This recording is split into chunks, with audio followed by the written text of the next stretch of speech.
पिछले कुछ वर्षों में अर्ली मैरिज रेजोल्यूशन के मामले अधिक सामने आए हैं, जिसका प्रभाव कपल पर ही नहीं बल्कि दोनों परिवारों पर, यदि किड्स हैं तो उन पर भी अधिक पड़ा है। इस विषय पर चर्चा के लिए आज हमारे साथ हैं मिस्टर सुरेश चंद्र। आप लंबे समय से न्यायपालिका की सेवा में हैं, जानते हैं आपके अनुभव इस विषय तो पर। विच्छेद हो जा रहा है। इसके पीछे कारण तो कई हैं, लेकिन जो मुख्य रूप से देखा जा रहा है वो सोशियो और इकोनॉमिकल प्रॉब्लम्स ज़्यादा आ रही हैं। सामाजिक रूप से जो सोच में अंतर है, लोगों के सहिष्णुता में अंतर है, सेवा भाव समर्पण त्याग एक दूसरे के प्रति कम हो रहा है, और उसमें कहीं ना कहीं अहम भावनाएं एक दूसरे की आ रही हैं।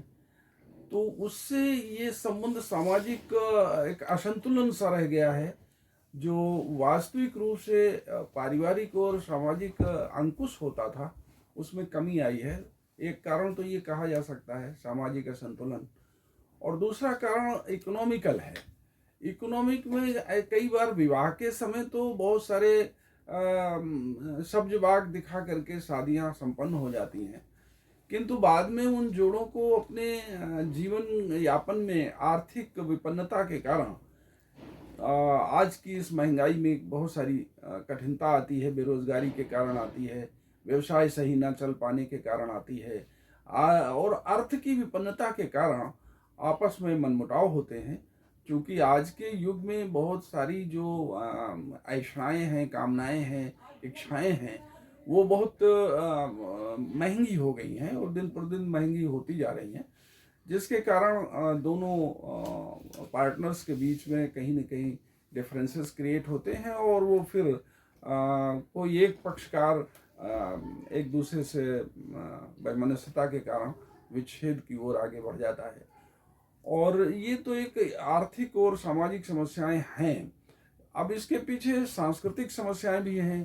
कल्चरल जो एजुकेशन है वो नहीं हो पा रही है। पहले के समय में जो एक भाव होके चलता था एक दूसरे के प्रति, अगर पत्नी को गृह लक्ष्मी माना जाता था और पति परमेश्वर माना जाता था, उन भावों में अब कोई सामंजस्य नहीं रह गया है।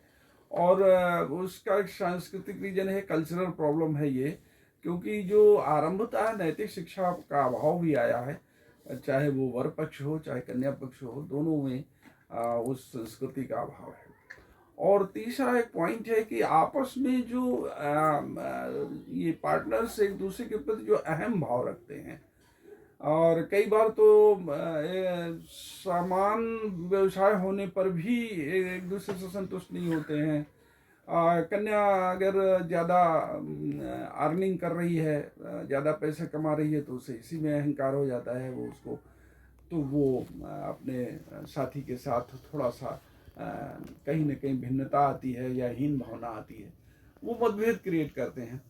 और इसी प्रकार उसके वर पक्ष के लिए भी लागू होता है कि वो कई बार ऐसी समस्याएं, कन्या पक्ष नहीं काम कर पा रहा है तो उसके लिए कहता है भाई हम कैसे पालें, तुम भी काम करो, और ये शिक्षा के आधार पर हम ज़्यादा क्वालिफाइड हैं, तुम कम क्वालिफाइड हो, तुम्हें ये योग्यता नहीं, तुम्हें वो योग्यता नहीं। ऐसे तमाम जो लांछनात्मक बातें उत्पन्न होती हैं अहम के व्यवहार के कारण, वो भी एक समस्या है कि विवाह शीघ्र विच्छेदित हो रहे हैं, और वो कहीं न कहीं विवाद उत्पन्न होकर न्यायालयों में जा रहे हैं, और न्यायालय के सामने इन्हीं छोटी छोटी बातों पर ही विवाह विच्छेद मांगा जा रहा है, और बहुत ही कम उम्र में, यानी एक साल भर के अंदर विवाह विच्छेद की समस्या आ रही। कहाँ लोग जीवन यापन करते थे, और ये कहा जाता था कि जहाँ डोली गई है वहाँ से अब अर्थी ही निकलेगी। लेकिन अब वो सब जो सोच है उनमें परिवर्तन हुआ है, और जो एक त्याग, समर्पण, सेवा और विश्वास का जो भाव था, वो पति लोग भी अपने प्रति उसको जीवंत नहीं रख पा रहे हैं। और उसमें कई कारण और भी हैं। और उसमें अगर हम कहें कि जो एक फ्रेंड सर्किल आड़े आता है, विवाहेतर संबंध भी आड़े आते हैं, और इन सब चीज़ों में आजकल जो सोशल मीडिया है ये भी आड़े आ जाता है। अब बहुत ज़्यादा इस्तेमाल होने लगा है, और बहुत सारी बातें जो अपने हम पार्टनर से करनी चाहिए वो हम अपने फ्रेंड सर्किल से करने लगते हैं। और वो जो फ्रेंड सर्किल है, वो चाहे वर पक्ष का हो चाहे कन्या पक्ष का हो, वो फ्रेंड सर्किल अपने निहित स्वार्थ की वजह से कहीं न कहीं उनको मिसगाइड करता है और उसके कारण उन लोगों के मतभेद उत्पन्न होते हैं या एक दूसरे के प्रति विश्वास समाप्त होने लगता है, संबंधों में खटास पैदा होने लगती है और वो विवाद आंगन से उठ करके न्यायालय तक आ जाते हैं। ये ऐसी समस्याएं हैं जो विवाह के विच्छेदन में अति शीघ्र मुकदमे या वादों को जन्म देते हैं, जिसके कारण ये एक सामाजिक असंतुलन उत्पन्न हो रहा है।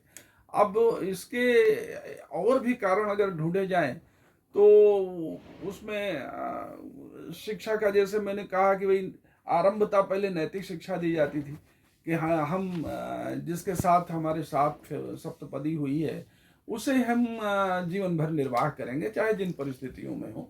हम गरीबी में रहेंगे तो भी एक साथ रहेंगे, अमीरी में रहेंगे तो भी एक साथ रहेंगे, भूखे रहें चाहे प्यासे रहें। तो ये जो विश्वास और समर्पण और त्याग और सेवा का भाव था, इसकी कमी आरंभ से, बचपन से ही नैतिक शिक्षा मुझे लग रहा है कि अब दी ही नहीं जाती है। पहले नैतिक शिक्षा दी है, मॉरल साइंस जिसको कहना चाहिए, वो नहीं दी जा रही है। अब ये तो खास तौर से हिंदू कल्चर के लोगों के साथ है, अन्य धर्म के लोगों के साथ भी यही हो रहा है। अभी कई बार आपने सुना होगा तलाक तलाक तलाक कह के, वो एक्चुअली जो मोहम्मदन लॉ में तलाक के प्रोविजंस दिए गए हैं, जो उन्होंने शरीयत के नियम बनाए हैं, वो उसमें बहुत सारे रिस्ट्रिक्शंस भी हैं कि 3 इद्दत की अवधि में 3 बार तलाक कहना चाहिए, एक ही बार में 3-3 कह के नहीं होता है।